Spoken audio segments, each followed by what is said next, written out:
Imagine a world with no clocks, no emails, no rent, no taxes, no traffic, no cities burning through the night. For most of human history, people didn't wake up to alarms or schedules. They woke with the sun. They lived in small groups, moved with the seasons, followed animals, gathered plants, and survived one day at a time. And for hundreds of thousands of years, that was enough. Then humanity made a discovery that changed everything. Not fire, not tools, not language. Farming. At first, it probably didn't seem revolutionary. A few seeds planted near camp, a few animals kept close instead of chased. Simple ideas. But those simple ideas would rewrite human history. Because farming didn't just change what humans ate, it changed how humans lived. For the first time, people stayed in one place. They built villages, stored food, claimed land. And once humans began controlling food, food began controlling humans. The agricultural revolution created civilization. But it also created inequality, war, disease, endless labor, and a world our ancestors would barely recognize. This wasn't just the invention of farming. It was the moment humanity stopped living inside nature and started reshaping it. To understand how dramatic this was, we need to go back to the world before agriculture. For over 95% of human history, people lived as hunter-gatherers. Small groups moved constantly across huge landscapes. One season near rivers, another in forests, another across open plains. Nothing stayed permanent for long. That meant people owned very little. A spear, stone tools, animal skins, maybe a pouch for fire starting or food. There were no closets full of forgotten things, no warehouses, no piles of possessions. You carried what you could survive with. And despite the brutal image many people have of ancient life, hunter-gatherers were not helpless drifters barely clinging to existence. They were specialists. They understood weather, animals, plants, rivers, stars, and seasons with a precision most modern people can't imagine. A person dropped into the wild today might last days. Hunter-gatherers survived entire lifetimes. And in many cases, they may have worked less than early farmers. Once food was gathered or hunted, there was time for storytelling, music, tool-making, rituals, and rest. No fields, no harvest schedules, no landlords, no taxes. Life moved with nature, not against it. Then the climate changed. Around 12,000 years ago, the Ice Age began to end. Glaciers retreated. Temperatures rose. Forests spread. Rainfall changed. And in some places, conditions became stable enough for something new. Wild grains started growing in huge quantities. People returned to these fertile regions again and again. And somewhere along the way, someone noticed a simple truth. A seed buried in the ground could become food. That sounds obvious now. At the time, it was a revelation.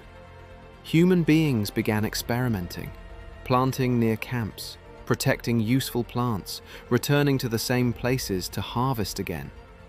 Not because they were trying to build civilization, because they were trying to survive better. But over generations, that small experiment became a turning point. Instead of adapting themselves to nature, humans began adapting nature to themselves. They selected the best seeds, the biggest grains, the easiest crops to harvest. Over time, wild plants changed. Wheat became more useful. Rice became easier to grow. Corn changed so much from its wild ancestor that it became almost unrecognizable. Animals changed too. Wolves became dogs. Sheep, goats, and cattle became domesticated. For the first time, humans were not just living in ecosystems, they were redesigning them. And then came the thing that changed everything. Surplus. Food could now be stored. That meant more children survived. That meant populations grew. That meant people could stay in one place permanently.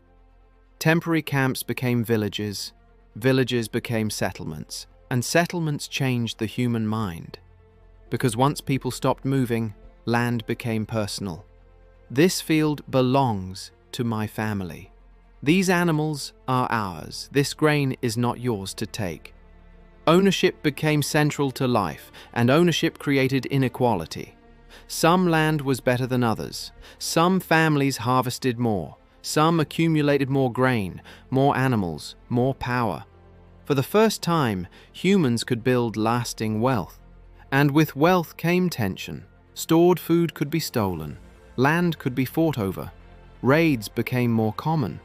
People could no longer simply move away from danger, so they defended territory. Walls appeared. Weapons improved. Conflict intensified.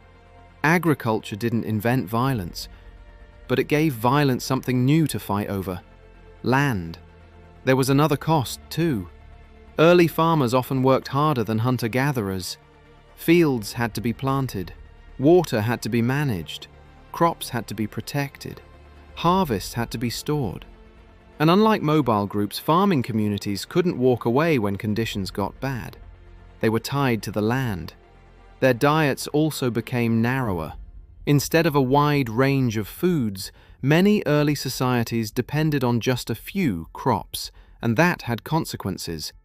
People often became shorter, weaker, and more disease-prone than the hunter-gatherers who came before them. Then came crowding. Villages packed people together. Animals lived close by. Waste built up. Disease spread fast. Many of humanity's deadliest illnesses likely emerged because humans had started living so closely with domesticated animals. Farming gave us power, but it also made us more vulnerable, and yet farming spread. Why? Because it could support far more people than hunting and gathering ever could. More people meant more workers meant more soldiers meant more expansion. Villages became towns, towns became cities, cities created governments, kings claimed authority, priests organized religion, taxes funded armies. Writing was invented to track grain, trade, and laws. Civilization was born. In Mesopotamia, river valleys fed some of the first great cities. In Egypt, the Nile supported one of the most powerful civilizations in history. In China, rice agriculture fueled enormous population growth. Across the Americas, farming civilizations rose independently. This was not one event, it was a global transformation. Over thousands of years, humans reshaped forests, rivers, animals, and entire landscapes. Nature was no longer just where humans lived. It was becoming what humans controlled. Today, nearly everything in modern life traces back to agriculture. Cities, governments, money, technology, empires, industry. None of it exists without farming. But the agricultural revolution also left us with problems we still live with today. Inequality, territorial conflict, overwork, disease outbreaks, dependence on systems bigger than ourselves. The first farmers never could have imagined the world they were creating. They were just planting seeds. But those seeds grew into villages, then cities, then civilizations, then nations, then the modern world. Humanity gained control over nature. But in doing so, we may have lost something we can never fully get back. The freedom to simply move on. And from those first farming villages, the next great chapter of human history begins. The rise of civilization. This is Origins of Us, a journey into the history of humanity and the events that shaped the world we live in today. If you want to understand the full story of humanity, not the myths, but the science, be sure to subscribe, and we'll see you in the next video.